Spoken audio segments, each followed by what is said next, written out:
Começa agora o BTCast. Teologia é nosso esporte.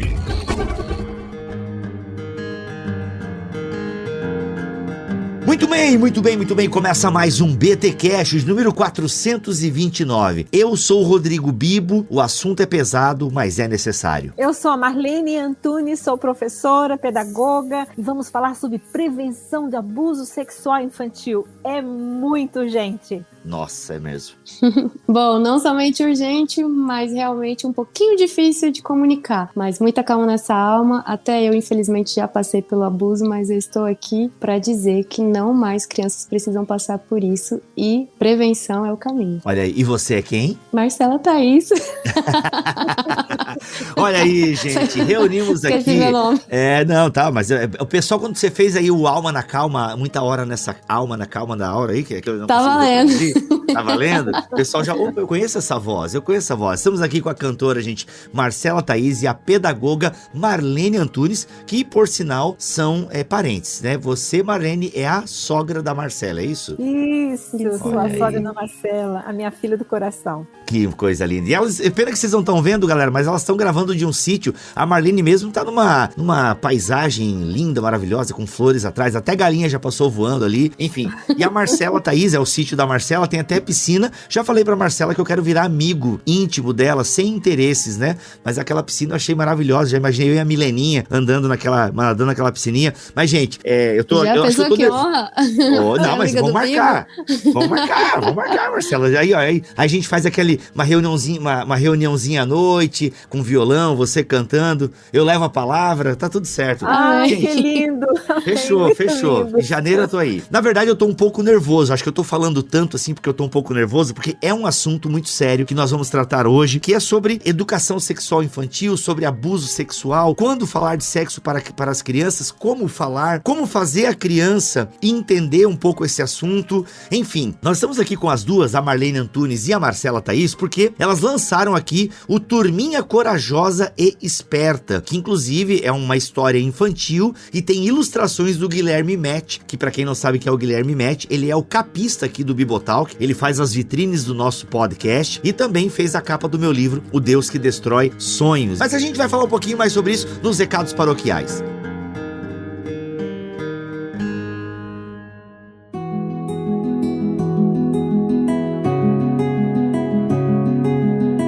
Como a gente estava conversando aqui no início do programa, é um assunto extremamente delicado e vocês escolheram um caminho interessante para falar desse assunto e eu já queria que vocês me explicassem aqui, em rápidas palavras, depois a gente vai entrar mais disso no podcast, mas o porquê escolheram algo lúdico, que é uma história infantil, para um público-alvo, né, de crianças, eu imagino de 5 a 9 anos, ou sei lá, de 6 a 9, não sei qual é o público-alvo que vocês miraram aqui no livro, mas por que tratar um tema tão sério utilizando um livro infantil? Qual é o objetivo e o propósito do Turminha Corajosa e Esperta? Bom, primeiro porque no coração de uma mãe, né, o Samuel era muito bebê, muito criança, e então eu vi alguma coisa didática nos Estados Unidos falando sobre isso. E eu pensei, gente, eu preciso aplicar isso na vida do meu filho. E depois que a gente veio para o Brasil, eu fiz uma pós-graduação e o artigo não teve jeito, foi sobre isso. Eu falei, não tem literatura aqui no Brasil, eu não encontro, procurava e não achava. E então, em casa mesmo, eu e minha irmã fizemos um livrinho, A Menina Corajosa, o Menino Esperto, e através das oficinas aquilo foi crescendo e a gente viu resultados, está vendo resultados até hoje. Então, eu contagiei a minha filha do coração que Deus me deu, que é a Marcela, a minha nora, e ela viu o livrinho e gostou, e aí surgiu a ideia da gente fazer juntos, sabe, porque a necessidade é muito grande. Então, quer dizer que tem um protótipo desse livro aí que já foi pensado na garagem de casa aí, é isso? Na garagem de casa, isso mesmo. E foram dadas muitas oficinas, ela deu muitas oficinas em vários estados, até nos Estados Unidos, com esse livrinho que ela própria imprimia, e ela muitas vezes doava vários exemplares. Hoje tem psicólogas que aplicam ele ainda, agora vão receber, né, o novo reeditado, mas realmente é um sonho aí que ela já tem sonhado há bastante tempo. Que legal, que legal. Mas sabe, Biba, olha, nesse livro eu fui um pouquinho mais avançada e falei justamente sobre as partes íntimas que devem ser muito bem protegidas. Mas ao longo da minha experiência, eu vi que a criança não é só abusada através das partes íntimas, de jeito nenhum. Eu precisei de dizer para a criança da importância que é a boca dela, a mãozinha, sabe? E uma das crianças disse para mim: eu gostaria que você falasse para muitas e muitas crianças, depois que ele contou tudo para mim, né, o que ele passou, que falasse para as crianças que não aceite carinho estranho. Uhum. Olha só, que coisa. Uhum. Então, a gente percebe assim que primeiro nós temos que pensar em escrever um livro para a criança que foi abusada, sabe? Para que ela entenda que nós entramos no mundo dela, estamos falando a mesma linguagem, e ela vai sentir necessidade de poder contar toda a história. Então, que passou com ela, né? Então é incrível, porque até crianças pequenininhas vinham e faziam desenhos para mim, contava toda a história através de desenhos. Aliás, rola na internet aí, né? Gente, eu acho que a gente já entrou no programa aqui, o recado paroquial já se misturou com o programa, então, editor, tu já teve aí uma folga, não precisou fazer vinhetas de transição pro programa. Já vamos entrar no programa aqui. Porque tu falou em desenho, Marlene, eu já lembrei que eu vi uma reportagem, eu não sei se ela procede, eu não sei se ela é verdadeira, mas é de desenhos de crianças que foram abusadas. E é um pouco assustador os desenhos, porque de repente tem órgãos genitais com destaque e tal, ou seja, inclusive foi onde os psicólogos começaram a perceber, tem toda a dinâmica ali, enfim. Ou assim, o abusador, né, tipo a imagem toda colorida, o abusador todo escuro, né, sombrio, assim, e caramba, uma criança, assim, porque a gente não quer acreditar que no mundo crianças passem por abuso, né, seja ele emocional, seja ele o físico, né, como até a Marcela falava no off-tópico que você acabou de falar, os abusos, infelizmente, são variados, emocionais, físicos, e tem todas as variações dentro dessas áreas. Mas então, esse livro aqui que vocês estão lançando, Turminha Corajosa, é pra criança ler e o quê? E ela perceber que ela tem valor, ou pra ela perceber quando tá rolando um abuso? Pra ela realmente ter as informações necessárias de como reagir. Na verdade, a gente vai ensinar a criança a reagir aos próprios sentimentos que ela vai identificar nela mesma, né? O livro vai mostrar para ela que quando ela tiver a sensação de medo, de tristeza ou de vergonha, até porque vergonha é uma coisa que as crianças sentem, é bastante identificável, assim, nas crianças quando elas sofrem um abuso, porque é tão confuso para a criança, né? Não é uma coisa natural, que ela sente vergonha como se ela própria tivesse feito algo errado. Inclusive, é o que faz muito das crianças não contarem, é a vergonha, porque ela entende que é algo não natural, que está errado, a criança entende que é errado. Ela se sente desconfortável, ela se sente machucada, mas ela não conta por vergonha. Esse foi o meu caso. Eu já tinha 11 anos. Tinha 11 anos, sim. Pré-adolescente. E foi, eu tinha uns 10 para 11 anos, né? Então, os seios estão se formando, embora eu era bem magrinha, ainda sou muito magra, assim, mas assim, eu tinha um corpo ainda infantil, mas em formação, então eu já era mocinha, e na época eu guardei por 3 anos, porque além de ser um trauma, e é um trauma que gera vergonha naturalmente, ele gerou ainda mais pra mim, na minha cabeça, que eu tinha que ser responsável com essa informação, porque senão ia trazer algo ruim pra minha família. Porque era uma pessoa, um homem com filhos, com esposa, e eu já grandinha já entendi o que era casamento, já entendi o que tudo isso, e eu sabia que era errado, né? Eu sabia que era algo relacionado ao sexual e tudo mais. Então, eu guardei. Isso foi péssimo pra mim. Então, o que a gente quer é, na verdade, municiar, né?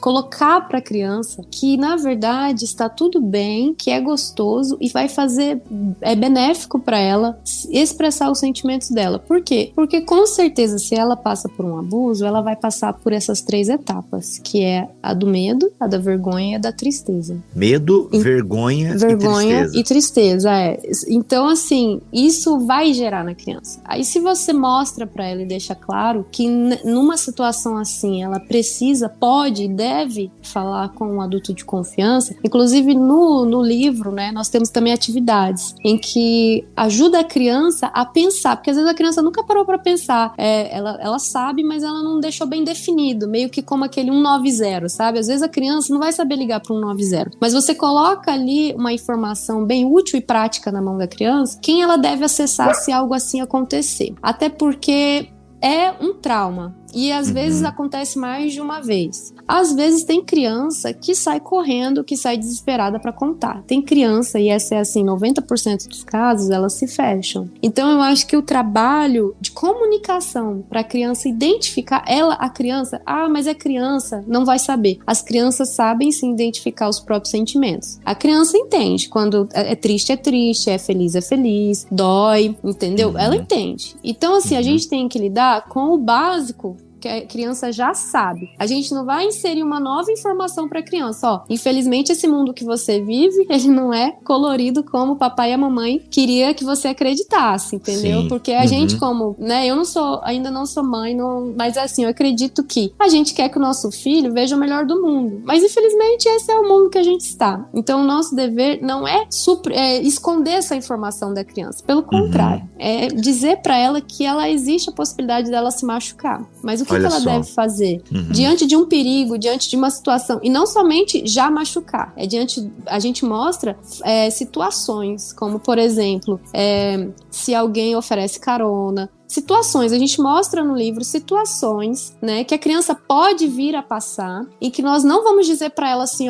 fique com medo porque o monstro vai te pegar. Não é uma situação boa, você deve correr, você deve gritar, você deve falar pro seu pai, pra sua mãe. Então a gente assim, ia tudo de uma forma lúdica, com os personagens sorrindo, os personagens não estão com a face de medo, os personagens estão sorrindo, os personagens estão descobrindo. É por isso que no final do livro as crianças ganham um certificado de corajoso e esperto, porque na verdade ele tem as informações de como ser mais corajoso e mais esperto. Não é como você é vulnerável. Tenha medo disso, porque vão te pegar, vão te fazer mal. Eu acho que isso é uma informação péssima, quando os pais já chegam assim e eles rompem um pouco eu acho que a gente tem que sim permitir essa pureza da criança, de confiar nas pessoas, mas saber como. Por exemplo, não sentar no colo, não senta no colo de ninguém. A gente tem que, infelizmente, falar isso para as nossas crianças. Mas a gente pode comunicar algo infeliz, que infelizmente é infeliz, acontece isso no mundo, mas a gente não precisa deixar a criança infeliz para ela entender aquela infelicidade.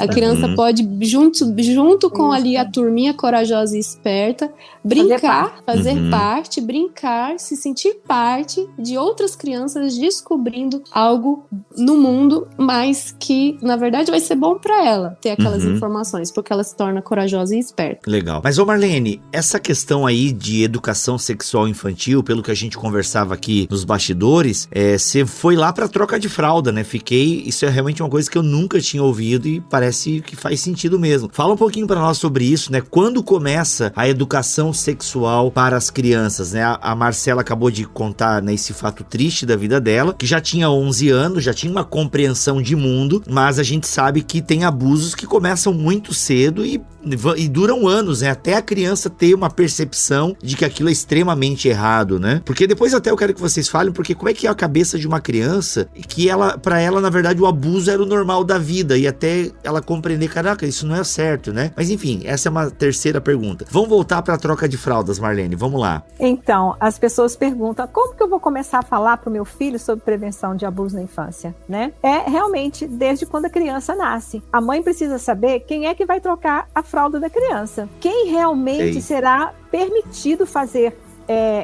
esse procedimento dia a dia, né? Porque a maneira como vai trocar a fralda da criança, ela vai sentir se ela está sendo acolhida, se ela está sendo cuidada realmente. Então a gente comentou aqui sobre a questão de ter muitos bebês numa creche e o momento de trocar fraldas, e aí as pessoas que estão, os cuidadores, estão todos conversando um com o outro e naquela rotina do dia, precisa cumprir o momento, o horário, né? Então é muito rápido aquele movimento de trocar e muitas vezes as crianças estão com a pele irritada, né? Então ainda vai passar o paninho úmido, dói mais. Então a criança, o bebê cresce, ele sentindo que faz parte da vida dele sentir dor, especialmente nas partes íntimas. Então isso é uma coisa assim muito séria, porque a criança ela não vai saber fazer diferença. Se o abusador vem e a molesta, ela já está acostumada a ser molestada. Caraca. Então é realmente muito sério.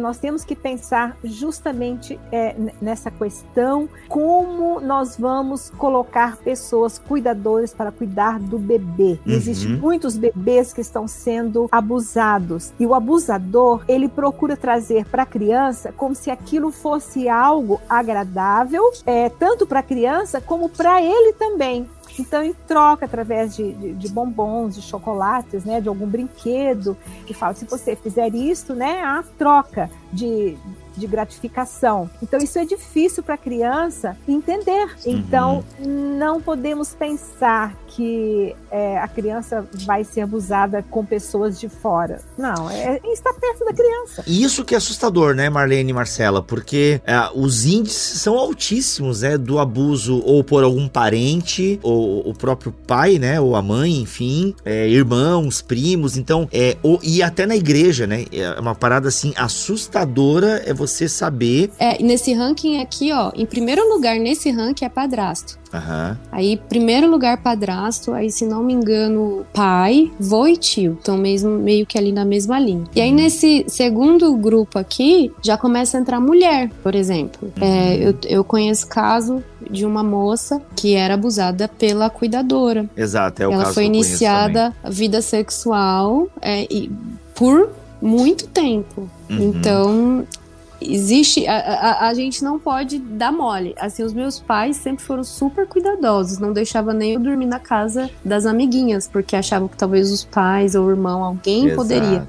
Sem imaginar que eu estava com o meu parente mais confiável da família, tão próximo ali, meu sangue, e na verdade foi essa pessoa. Desculpa perguntar uma coisa tão pessoal, Marcela, mas no teu caso foi uma única experiência ou foi uma coisa contínua até que você percebeu que aquilo estava muito errado? Não, foi uma única experiência. E assim, como eu não contei para os meus pais, eu tive que meio que me afastar daquela pessoa que era algo tão normal e tão íntimo, de repente, sem ninguém perceber. Então, assim, foi muito difícil. A minha mãe, depois de 3 anos, assim, que viu mesmo, porque aí o que aconteceu? Houve um processo de depressão. E esse processo, ele é um processo, então ele demorou um pouco. Eu tentei o máximo possível ressignificar, compreender. A gente passa por várias fases, assim, quando você tem um choque, né? Porque é um rompimento com um choque, né? Você simplesmente não consegue processar porque não é natural, como eu falei. E aí, quando chegou no pior fase depressiva, né, que aí eu perdi vontade, alegria, fiquei apagada e tudo mais. E aí eu já tinha, uns 13 anos, já ia fazer 14 anos, foi mais fácil pra mim entender que não, eu não precisava e não deveria guardar aquilo. Até porque é muito importante, uma coisa assim, muito importante, Bibo, que quase ninguém fala. Por que hoje está sendo muito discutido e infelizmente não há muito, assim, é um pouco tabu, vamos falar sobre isso, ok? Eu vou jogar aqui a problemática desse assunto no meio cristão. Joga. Quando a gente leva esse assunto para a igreja, o pastor fala para perdoar. O pastor não fala, vai lá e denuncia. Até porque a maioria dos abusadores no meio cristão são pastores. São pastores, são líderes de jovens, entendeu? Então, assim, isso meio que tá ali com essa problemática, por exemplo, do adultério, entende? Porque muitos pastores também adulteram. E então, agressão, eles acabam... né? E as mulheres que apanham, né? Isso, principalmente a agressão. Isso também, que bom que você lembrou disso. A agressão contra a mulher, assim, essas coisas não deveriam passar pelo pecado e o perdão. Isso é crime. Crime é crime, entendeu? O pecado pode ser pecado, não necessariamente crime. Mas quando o pecado se torna um crime, a própria palavra de Deus diz que tem que ser julgado pelas leis dos homens, né? Então, assim, isso a gente erroneamente não faz. Isso a gente não deveria trazer, a gente tem que trazer para o âmbito, vamos dizer, espiritual e religioso, para que haja uma cura. Já não é a questão em si, não é o erro, a pessoa que cometeu, é a pessoa que é vítima. Essa vítima precisa de acolhimento espiritual também, porque ele não é o único, porque é como uma doença, é um rompimento tão tão triste que é como abrir um corte e precisar sim no médico fechar e costurar. Então, sim, é muito necessária a terapia, entendeu? É muito necessário tudo que tiver disponível de medicina, muitas vezes até remédio, porque tem criança que ela, logo após o abuso, ela não dorme, como a própria Marlene, a dona Marlene falou. Tem criança que ela... E a criança não deveria estar tendo que lidar com um trauma tão severo, né? Mas já que ela tá lidando, então, infelizmente, às vezes vai ter que ir no psiquiatra, vai ter que ir no terapeuta, ter um acompanhamento. Isso não é uma coisa, assim, que o cristão deveria haver, assim, é falta de espiritualidade. Pelo contrário, deveria haver o quanto de acolhimento e de sabedoria nós, por sermos cristãos, deveríamos ter ao tratar de um assunto tão delicado. Então, é necessário a gente jogar mais esse assunto. Vamos jogar na roda. Vamos, assim, jogar na roda nas rodas de discussões de dentro das igrejas, de dentro de tudo. A gente deveria ter seminários, conferências, coisas mais relacionadas a isso. Porque hoje a gente faz, por exemplo, eu vi uma onda que houve bastante no Brasil. Até eventos assim que pra mim já estavam repetitivos, falando sobre relacionamento amoroso. Por que a gente também não tem uma onda de prevenção, não precisa nem o assunto prevenção em si, mas uma onda de cuidado maior com as nossas crianças? Então, muitas vezes eu vejo um descaso, eu vejo, assim, eu não posso ser a pessimista. Na verdade, eu vejo a igreja como uma grande bênção na sociedade. Eu não sou aquela pessoa pessimista que fala, por que a igreja não faz? Porque, na verdade, a igreja faz muito. Eu acho que é a que mais, sabe, socorre no meio social, né? Que forma pessoas, que tira pessoas dos vícios e tudo mais. A igreja é esse papel importante social. Por isso mesmo que eu acredito que é pela igreja que esse papel deve ser ainda mais buscado também, porque a igreja tem esse poder de formar essas pessoas pensantes na sociedade, porque se nós tivermos pais cristãos conscientes do quanto isso é um assunto necessário, a gente não vai ter pessoas discutindo, eu falo ou não falo, eu perdoo ou não perdoo. E não é nesse âmbito que a gente tem que resolver essa questão. Eu acho que no meio cristão ainda falta maior trabalho nesse assunto para todos nós. E é muito importante um podcast, por exemplo, como esse, com esse assunto que você está trazendo. Exato.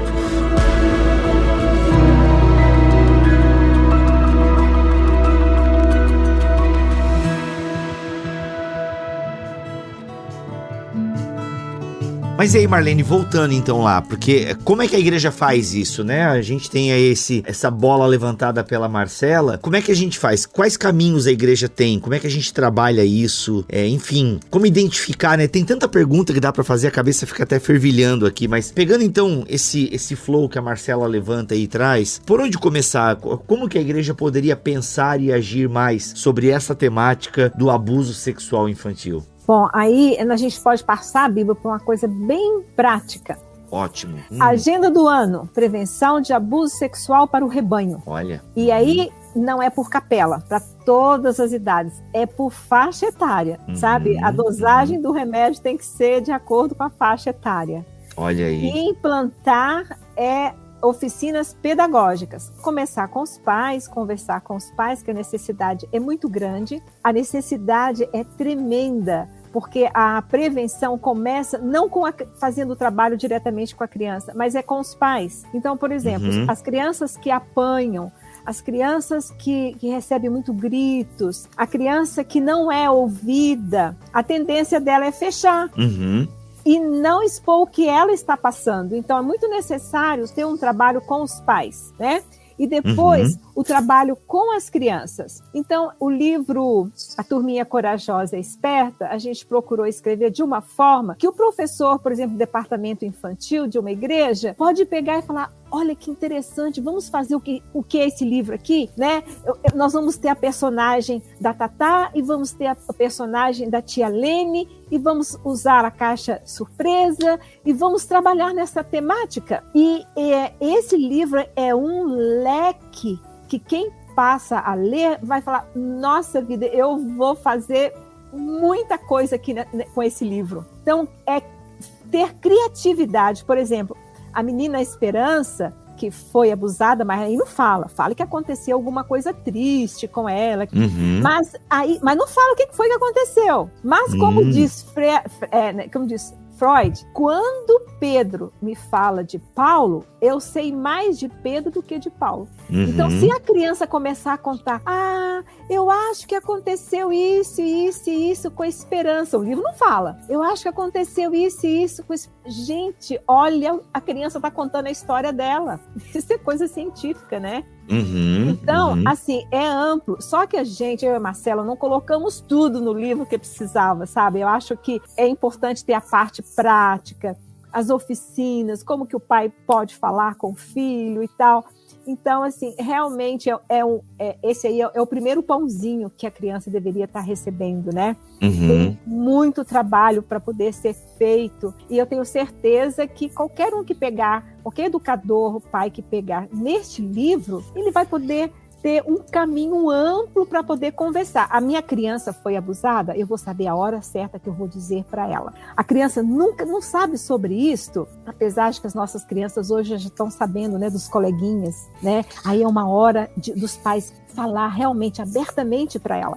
Mas a gente não pode colocar um livro super cativante, com ilustrações maravilhosas, porque as ilustrações também contam a história, claro, né? E a criança ficar com aquela vontade, de repente a gente solta uma bomba. E ela passou por aquilo. Nós estamos revitimizando a criança novamente. Então, sabe, é preciso ter cuidado. Por isso esse livro tá um pãozinho, tá uma coisa assim, igual a menininha que abraça o livrinho antigo e gosta, entendeu? É algo que a gente vai poder botar na mão da criança sem medo nenhum. Agora, depois vamos trabalhar em casa com a criança. Vem aqui, filho, né? Quem sabe a Marcela pode falar um pouquinho sobre a importância de conversar com a criança todos os dias. Eu ia puxar algo parecido, porque a Marcela teve essa experiência ruim há entre 10 e 11 anos, ou seja, praticamente uma pré-adolescente. Isso, você tá com quantos anos agora, Marcela? 35. 35, então, pois é, já muita coisa mudou em relação à exposição sexual, né? Nós temos idades próximas, eu tô com 39, por mais que na nossa época tivesse ao Tchan, a banheira do Gugu, a coisa ainda era muito presa à televisão e aos domingos, né? Hoje em dia, com 8 anos de idade, crianças estão tendo acesso à pornografia no celular dos pais e tal. Então a coisa tá bem avançada e tal. Mas será que que tipo de informação, vamos tentar aqui criar uma história, uma possibilidade, uma ficção. Que tipo de informação a Marcela teria que ter para, quem sabe, não passar pelo abuso que ela passou, né? Enfim, claro que existe a questão da força física. Se a pessoa exerceu força física, mesmo com informação, a vítima não teria possibilidade, né? Enfim, dentro de digamos que foi um abuso que talvez a Marcela só foi perceber um pouco depois e tal. Enfim, mas que informações as crianças podem ter pra já, quem sabe, perceber a situação, tipo, opa, isso aqui não tá legal, né? A partir de que idade a gente consegue mais ou menos tentar fazer isso? Quais são as informações que a gente já pode passar? Enfim, que tipo de conversa eu devo ter com a criança? É a consciência do corpo, Bibo. Eu acho que a consciência do corpo, né, dos limites, a própria criança faz essa equação. Quando a gente fala para a criança, né, no livro, por exemplo, fala que às vezes ela vai no médico, mas com autorização, o médico pode tocar nas partes íntimas, porque na verdade aí a gente dá nome aos... Como se fala, na minha terra, aos bois. Então, exato. Assim, a gente fala que a mãe vai tocar nas partes íntimas para lavar, que isso é higiene, então a gente delimita o que é normal, o que não é normal. Então, a criança, ela vai saber. E assim, quando pede segredo, aí a gente vai falar da boca com zíper, por exemplo, no livro, em que quando alguém pede segredo, se alguém pede segredo para a criança, então significa que já é algo errado. Então, a gente faz a criança, ela própria, fazer essa identificação, porque, infelizmente, no abuso, ele é a coisa mais escondida possível. Só tá normalmente o abusador e a criança, né? É só, na verdade, os dois ali. Então, ali a gente vai ter que, o quê? Contar com a consciência da criança. Contar com as como você mesmo falou. O que a gente vai depositar ali na consciência da criança para ela fazer tomar essa consciência na hora do que ela tá passando, se é certo ou se é errado. No meu caso, o que faltou foi de que eu deveria ser mais corajosa se isso acontecesse com alguém da minha família. E essa informação faltou pra mim. Porque eu sempre me considerei uma criança muito informada. Minha mãe inclusive, me começou a falar sobre a vida sexual bem novinha. Minha mãe me preparou pra isso. Esse foi a grande, assim, frustração da minha mãe. Olha porque só. Ela falou pra mim. Só que eu acho que faltou, teve lacunas lacunas muito importantes que não foram trabalhadas. É claro que com 10, 11 anos, ainda mais no tempo de hoje, né, que como você falou, as crianças já têm acesso a muita informação, a criança ela já faz essas conexões muito mais rápido, e ela tem certeza, ela tem convicção. Eu também tinha convicção, eu também tinha certeza. Só que era uma pessoa muito íntima. E uma mentira que o abusador, ele sempre dá, independente se é íntimo ou não, isso é uma coisa assim, que quem passou pelo abuso, 95% vai confirmar isso. Eu sei porque de todas as pessoas que conversam comigo, que passaram pelo abuso, todas elas praticamente vão afirmar isso. Que o abusador, ele tenta ressignificar aquilo já. Ele não faz no silêncio totalmente. Na verdade, ele fala que aquilo é carinho. Eita, e quando aconteceu comigo, foi essa informação que eu tive, que aquilo era carinho. Embora eu, por já ser grandinha, eu entendi que era um carinho que ultrapassava, que era errado, deveria ser errado, entendeu? Porque eu pensei, esse carinho não seria feito na frente dos meus pais, esse carinho não é feito na frente dos meus pais, né? E aí, quando começou a ser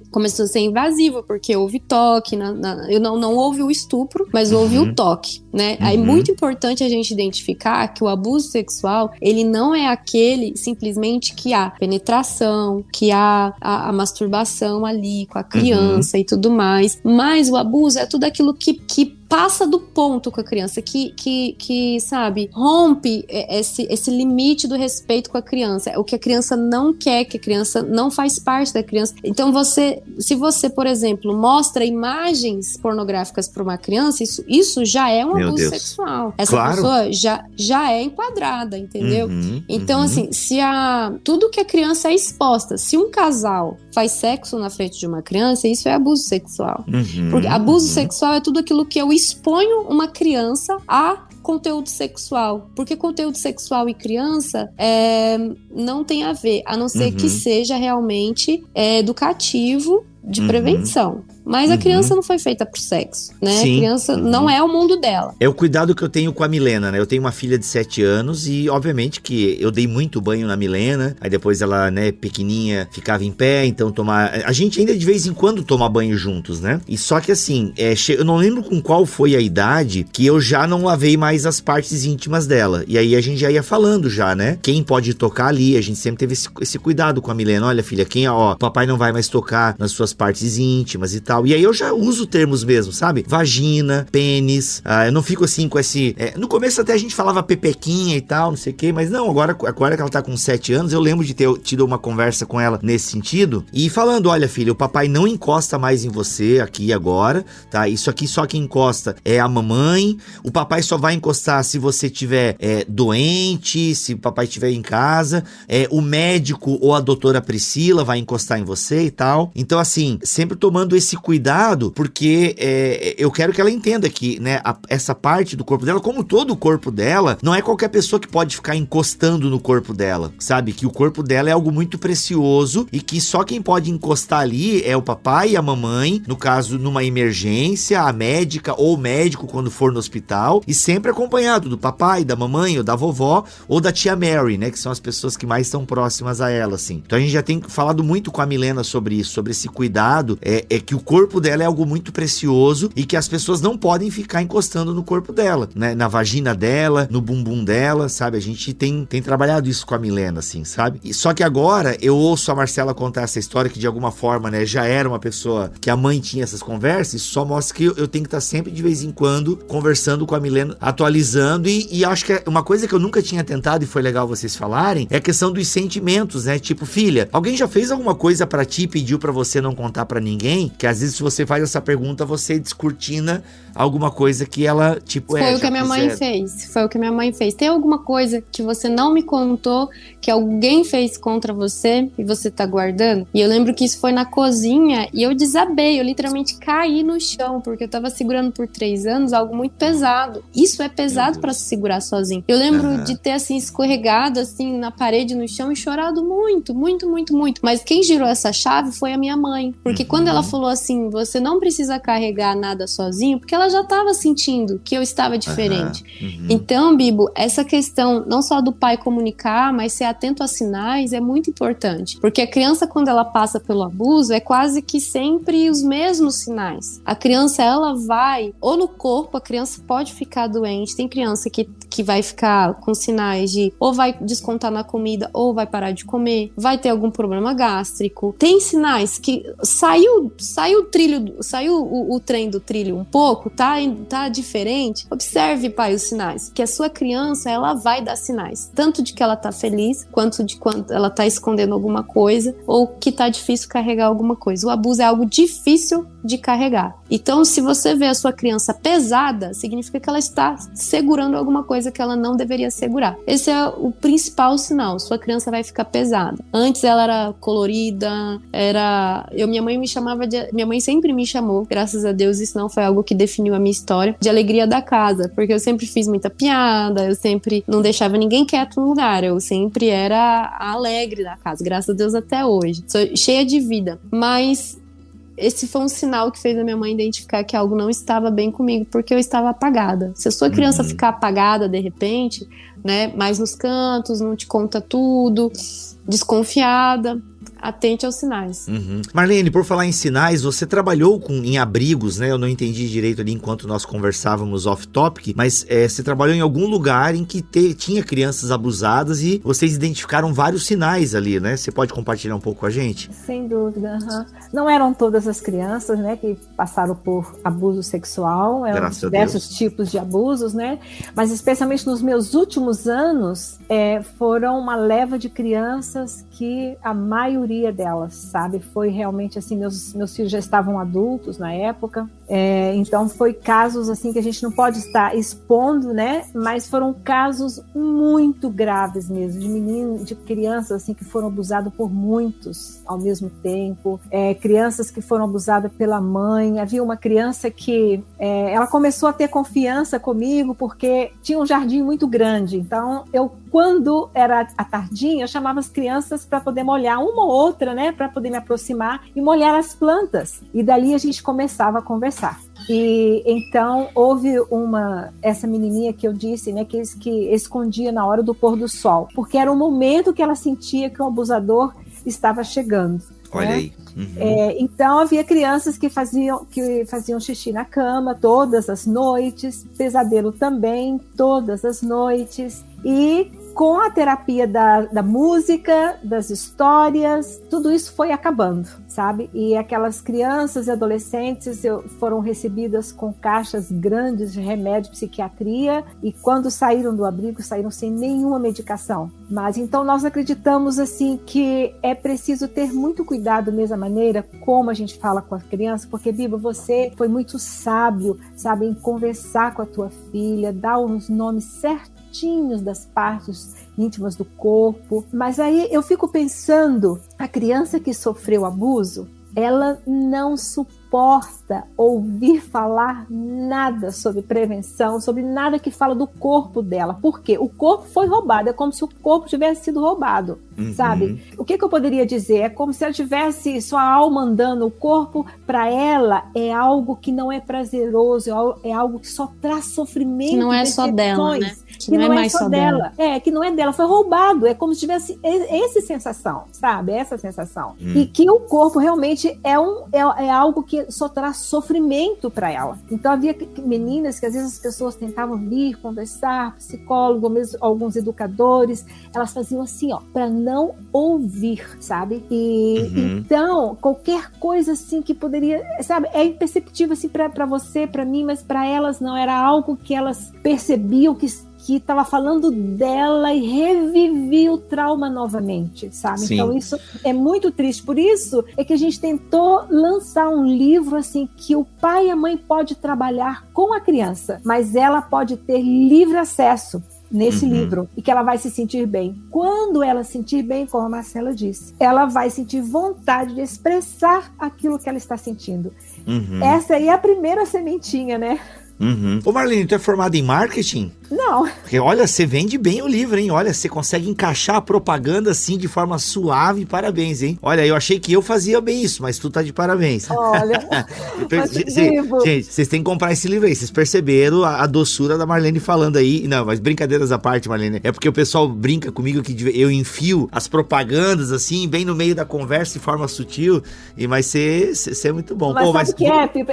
A gente sentir a dor da criança na pele, sabe? Sei. Não, eu não tenho... Eu fui mãe 24 horas, isso não existe no Brasil, no mundo, não existe, sabe? Mas era por isso que funcionava, 24 horas. Nossa, eu não faço nem ideia, assim, gente. A minha filha com virose, eu já não aguento ver minha filha no hospital, assim, eu imagino... Não, enfim, Deus me livre e dê sabedoria a mim e a Xanda. Mas olha só, uma pergunta que talvez foge um pouco da nossa temática, mas eu queria ouvir de vocês. Então, assim, Marcela tá com 35, viveu essa experiência já, né, há mais de 15 anos atrás, mas ela, né, botou pra fora e hoje em dia fala sobre isso. Então, eu imagino que foram várias etapas vencidas aí, não sei se você fez terapia, Marcela, mas eu fico pensando agora no ouvinte, seja homem, seja mulher, que de repente está ouvindo esse episódio e passou por uma situação dessa na infância. Eu passei, sabe, que eu lembro, assim, de algumas situações em que, e ouvindo vocês falar, cara, o que eu passei foi abuso infantil, né, exposição muito cedo de imagens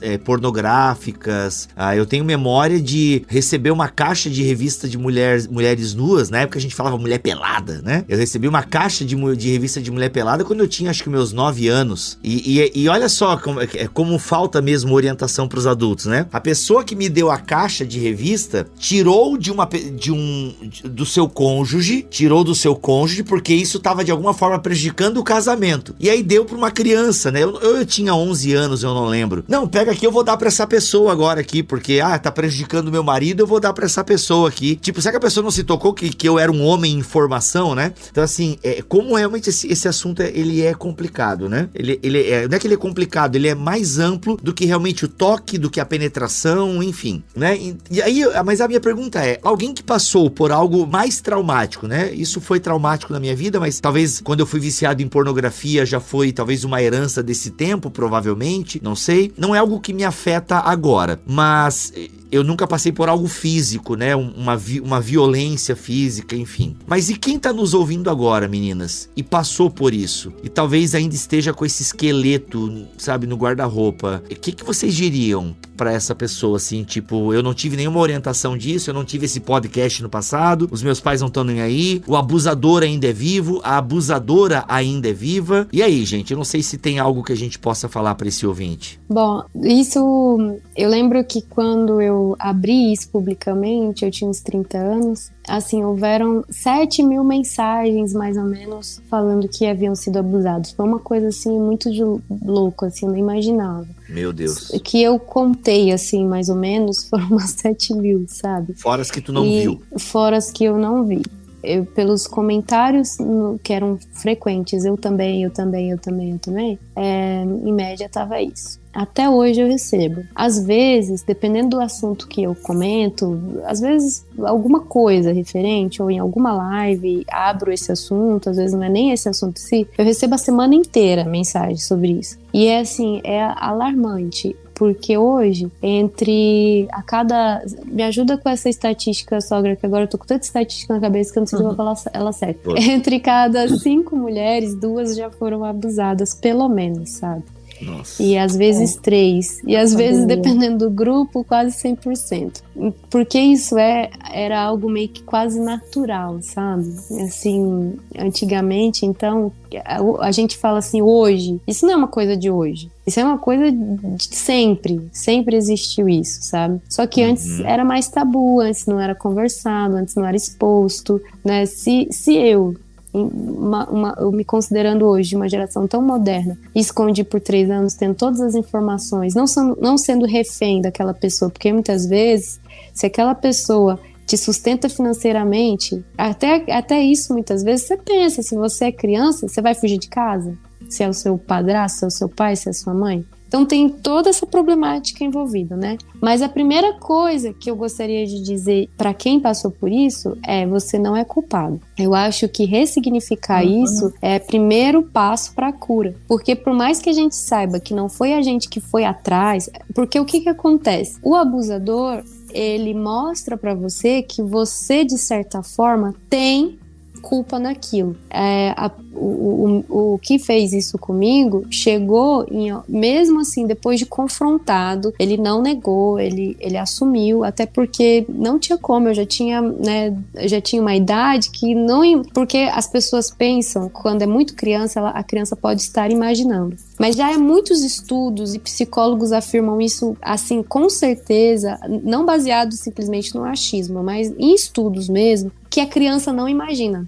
Ela não faz ilusão e sonho e imaginação em cima do abuso. E se ela chegar a pontuar algo relacionado a isso significa que tem conteúdo ali. Talvez não sofreu o abuso, mas houve um conteúdo. Por exemplo, igual você, foi exposto a uma pornografia. Aí a criança, às vezes, conta uma história mirabolante, porque, na verdade, ela não quer falar ao ponto, mas é igual o desenho, a criança vai pintar a pessoa com um órgão genital grande, ou seja, ela está expressando que há um conteúdo ali. Então, ouçam suas crianças, em primeiro ponto. E se você já não é mais criança, você é um adulto, você carrega isso com você, a primeira coisa que você tem que saber, não foi você. O abusador, ele fala: você estava com a roupa curta, fui tentado, foi só carinho, você não interpretou certo, porque você é muito bonito. Então, assim, eles tentam sempre ressignificar de uma forma diferente. No meu caso, disse que eu tava de short curto, mas eu tava num ambiente de tomar banho de rio, entendeu? Eu fui pra tomar banho nem de rio, de cachoeira. Então, assim, tudo é um abuso,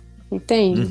Há muita mentira envolvida. Então, a primeira coisa é você não fazer parte, não aceitar, viver essa mentira que o abuso diz pra você, que você é limitado, que o seu corpo foi roubado, porque até mesmo você consciente já adulto, você ainda lida com essas coisas de forma até meio infantil, você ainda fica assim, preso a essa crença limitante, sabe? De que você é uma vítima. Então, por mais que você tenha sido na prática uma vítima, isso não vai vitimizar, isso não vai limitar o seu agora, e então, assim, ó, aquela criança cresceu. Isso que eu gostaria muito de dizer para todos os adultos que passaram por isso. Você cresceu. Aquela criança não é mais vulnerável. Então, pega aquela criança que cresceu agora e tira das mãos do algoz. Então, a primeira coisa que você tem que fazer agora que você cresceu é não aceitar mais ser essa criança vítima. Você cresceu. Você pode agora livrar essa criança lá do seu passado, da sua memória. Então saia desse ambiente, saia. Se for num quarto escuro, saia desse quarto escuro, sabe? Então ressignifique isso de você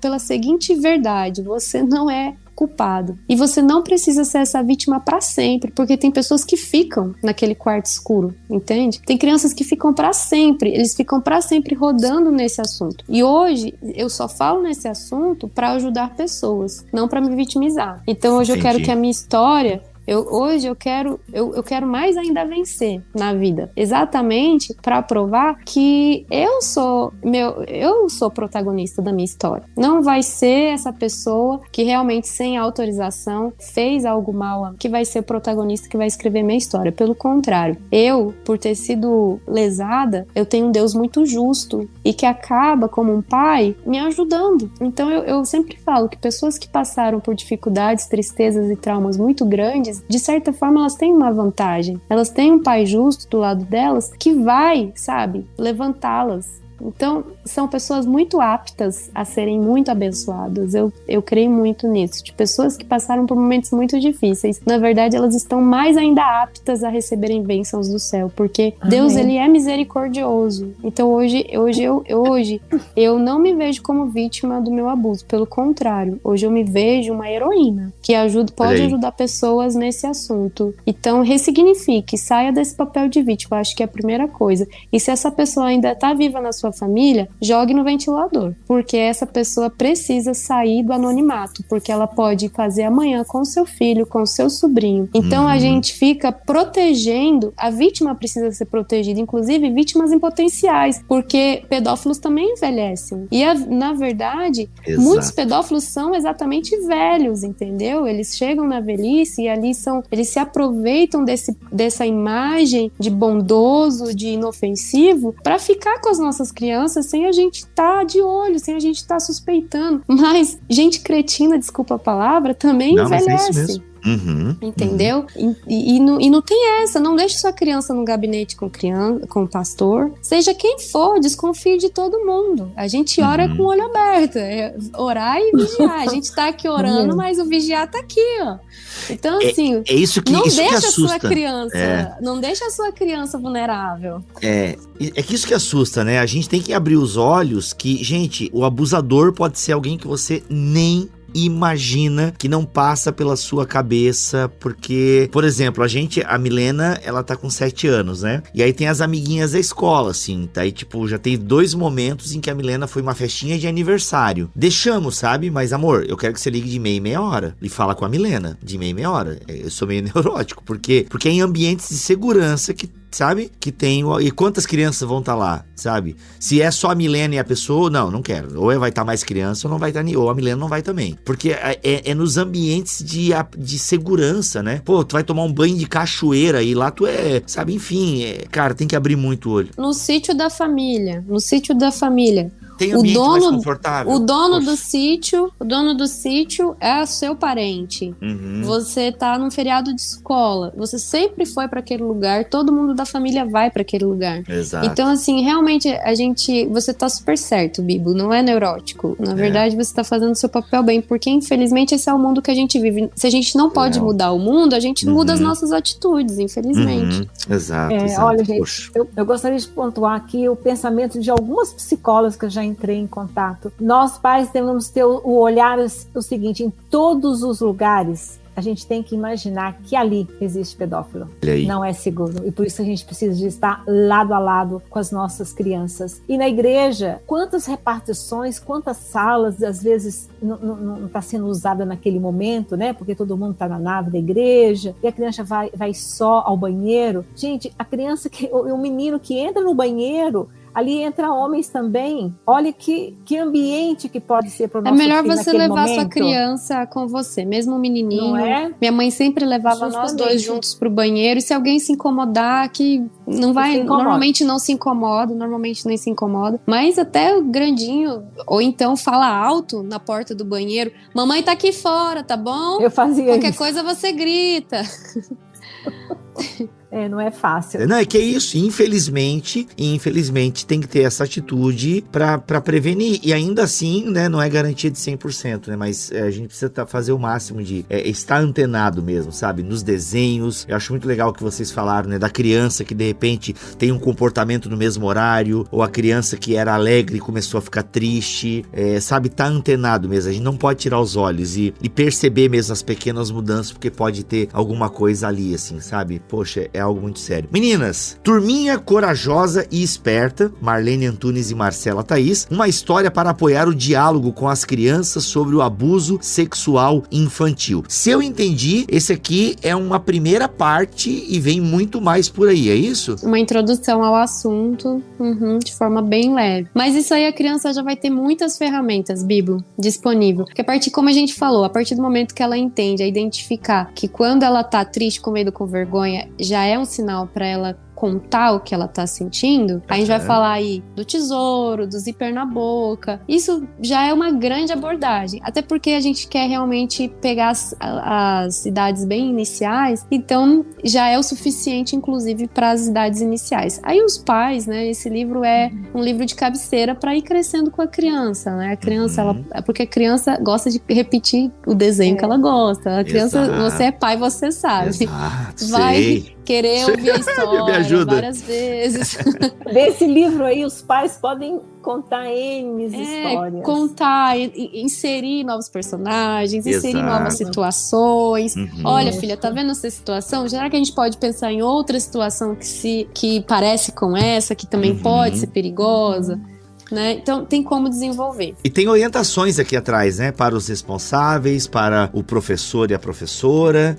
Isso. E uma coisa que eu não sabia, o número 100, né? O número 100, então, é isso. Saiba que toda criança pode pedir ajuda em qualquer telefone, ligando para o número 100. Eu não sabia. Em caso de emergência, é só ligar. Tem muitos casos de crianças, inclusive, que salvam os pais, porque sabem o número de emergência, né? De vários pais, por exemplo, que se desmaiaram, aconteceu alguma coisa. Então, por que não ensinar também para a criança que ela tem um telefone que também ela pode ligar? Porque a gente identificou que nós temos, infelizmente, muitas crianças órfãos com pais vivos. Então, como que às vezes a criança, mesmo tendo pai, mesmo tendo mãe, ela vai conseguir identificar alguém para falar daquele assunto? Porque às vezes o pai ou a mãe é muito ausente, não criou um hábito de comunicação. Então, muita criança, inclusive, não vai contar pro pai e pra mãe, mas vai contar pros professores. O que foi alarmante para mim, que me fez querer entrar nesse projeto com a minha sogra, é porque muitos jovens e adolescentes me contam, eu que sou uma pessoa que não é da família, que não é um amigo íntimo, mas que é uma pessoa na internet, eles me contam dizendo que não contaram para ninguém. Então isso, de certa forma, é alarmante. Porque cadê a rede de apoio e de confiança dessa pessoa, dessa criança, desse adolescente? Inclusive, houve já crianças que me contaram. Então, assim, é alarmante por isso. Então, o que a gente, como a gente iniciou aqui o podcast dizendo, esse trabalho é muito mais com os pais do que com a criança em si. Essa conscientização dos pais do quanto esse assunto é algo para sua criança. Você vai aprender a cozinhar a papinha para sua criança. Não é você que alimenta a sua criança? Você não vai ter que aprender? Minha mãe disse que deu por muitos dias papinha queimada, mas chegou um momento que ela conseguia fazer a papinha. Então, se é algo que depende de você alimentar a sua criança, tá aí. Não tem como correr, Bibo. Olha aí. Esse livro você vai ter que aplicar para sua filha. É a papinha que você vai aprender a cozinhar. É o assunto que você vai ter que se informar, vai ter que se atualizar. E que, como a minha sogra falou, esse livro, inclusive, veio dessa prática como mãe, que viu a necessidade de informar isso para os filhos, e aí, naturalmente, ela foi se formando na área e teve experiência. Ela trabalhou por mais de 10 anos como diretora de lar, de crianças, né, retirada da justiça, porque estavam num ambiente de abuso. Como ela falou, haviam várias formas de abuso, né? Muitas vezes apanhava, alguma coisa assim. Então, assim, ela tem a experiência já formada, ela pode Olha dizer. só. E o pai e a mãe que não tem experiência nenhuma, não sabe como falar isso. Então, realmente, como tá escrito aí no livro, é um apoio nessa comunicação. Muito bom. Poxa, parabéns, hein? Quer falar, Marlene, a sua palavra final? É interessante que quando a gente vai comunicar com a criança, né, esse tipo de abordagem lúdica, sempre tem o professor, tem o auxiliar. Essas pessoas depois procuram a gente e falam: olha que essa oficina me ajudou tanto, porque eu nunca contei pra ninguém, quem sabe é só meu marido e você que eu vou contar agora. Mas eu tô sentindo necessidade de botar isso pra fora. Olha só, a gente, quando vai falar pra criança, a gente tá falando também para aquela criança interna no adulto. Olha só. Que está resolvendo botar para fora, contar o que está sentindo. Vai e conta tudo. Corre e conta tudo. Eu não falo corre e conta tudo, eu sempre digo vá depressa, porque tem um cadeirante também, né? Ele não precisa de correr, mas ele pode ir depressa. É verdade, olha só, foi inclusivo, muito bom. Gente, tá aí, ó, tem muito mais coisas, com certeza elas voltarão, é um assunto que a gente precisa falar mais, a igreja precisa falar mais, e tá aí, né, o Bibotalk junto com a Marlene e a Marcela, dando uma ajudinha e instigando vocês a pensarem sobre esse assunto. Não tenho dúvida de que turminha corajosa e esperta tem que estar aí nas bibliotecas da igreja. As irmãs e os irmãos que trabalham no departamento infantil precisam desse livro. Precisamos falar mesmo de treinamentos, né, porque é uma turma que pode pegar muita coisa, né? A galera que trabalha com crianças na igreja pode, né? Se tiver bem instruído, pode caçar muita coisa. Mas tá aí, papai e mamãe, aprenda a fazer a papinha, tá? Toda criança é um tesouro. Turminha corajosa e esperta nasceu do coração de suas autoras, a psicopedagoga Marlene Antunes e a cantora Marcela Thaís, preocupadas com os altos índices de violência sexual infantil, que infelizmente por conta da pandemia foram lá em cima, né? Aconteceu, a coisa ficou realmente preocupante, então precisamos falar e agir em relação a esse assunto. Muito obrigado, Marcela, muito obrigado, Marlene, pela presença de vocês aqui neste BTcast. Muito obrigada, Bibo. Valeu, queridas. Ó, Marlene, você tem redes sociais? O pessoal quiser saber mais e saber se você dá seminário, como é que funciona, você tem, como é que é? Você tem uma agência, a gente entra lá no arroba da Marcela Thaís, como é que faz? Pode ser também, estamos juntas, estou no Instagram também, também, Marlene Antunes. Tem algumas histórias que eu conto também no YouTube Kids, porque os professores... Nunca me vi assim na tela, mas os professores sempre pedindo e eu comecei a lançar. E aos pouquinhos eu vou jogando algumas histórias lá. Que legal, que legal. Vou colocar então o seu arroba aqui, aí você coloca esses links tudo lá no seu Instagram. E Marcela Thaís, né, já é conhecida aí, mas tem o seu arroba também no Instagram. Qual é a rede social que você tá mais usando, Marcela? Marcela Thaís Oficial no Instagram. Legal. Então tá, e tá no Spotify também, né? Aí vocês... Eu não tenho vídeo sobre isso, mas eu tenho canções que se... Legal. Na hora de você estiver nervoso pra falar sobre isso com sua criança, o que não precisa, a gente já mostrou aqui que não precisa, ainda mais com esse livro aí te apoiando. Você escuta muita calma nessa alma que vai ficar tudo bem. Vai ficar tudo bem. Gente, o link para você adquirir esse livro está aqui na descrição deste podcast, tá bom? Lembrando, vai comprar na Amazon, compra pelo nosso link, que isso ajuda demais o nosso ministério. Voltamos na semana que vem, se Deus quiser e assim permitir. Fiquem todos na paz do Senhor Jesus.